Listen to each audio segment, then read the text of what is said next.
A report Tuesday cited human rights groups as saying that tens of thousands of North Korean workers are currently working in the Russian construction industry in the form of slave labor. And North Korea is cashing in big on it. We're talking up to billions of dollars for the government. Now, we all know about North Korea and their terrible human rights track record, especially when it comes to their prisoner labor camps. But could Russia actually be exploiting its relationship with North Korea and using these slave workers, as they're calling them, to benefit their own country? Now, I got to say, Kim Jong-un has done a great deal of boosting of his foreign labor program. We're talking up to $2 billion a year for a country that's very poor, on the brink of starvation, a lot of people are saying. But this begs the question, though, is it right to be using these slave laborers? We know he's boosting his program, and we know that he wants to get more foreign workers out there, but should other countries be cooperating? Now, An Myung-chul, he's head of North Korea Watch. It's a human rights watch group just south of the border in Seoul. Here's what he had to say. North Korea is exploiting their labor and salaries to fatten their private coffers of Kim Jong-un. We suspect that Kim is using some of the money to buy luxury goods for his elite followers and finance the recent building boom in Pyongyang that he has launched to show off his leadership.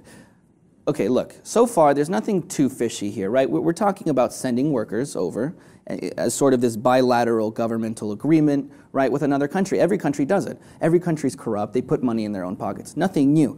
But the manner in which these laborers are paid, for example, Russia does not pay them.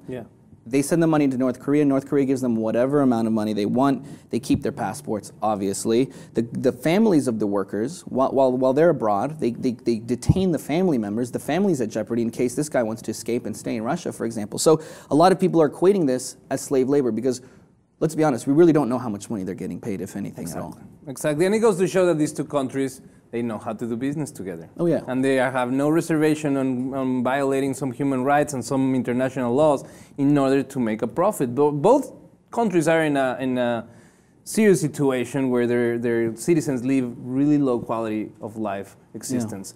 And now Russia is facing one of the biggest construction needs that they'll have in the recent years, that is the construction of the World Cup facilities. Oh, you know, and we've seen that everything related to the World Cup has been murky and has been a little bit fishy. So I wouldn't be surprised that plenty of these workers are actually working for FIFA indirectly and the corrupt system, and Russia benefiting from having that event. And that has a lot of, a lot of things that we need to take attention.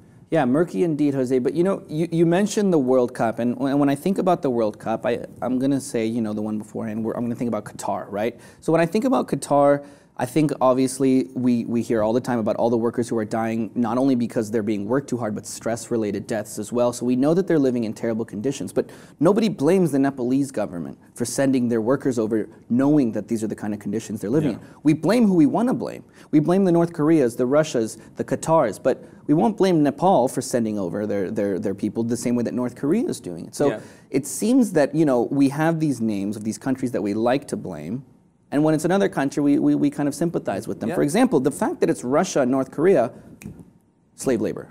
That's it. That's what it is. That's all we're going to call it. That's what it is. But it's the same thing happening in Nepal and Qatar, for example. We're not telling anybody that the Nepalese are using their slave labor, to get money from Qatar. I mean, no one talks about that. It's the same thing, though. And sometimes we even go to the extent of overlooking their violation to human rights and slave labor in order to approve the TPP and other, world trade agreements in order to do this business. And I think that supports your point.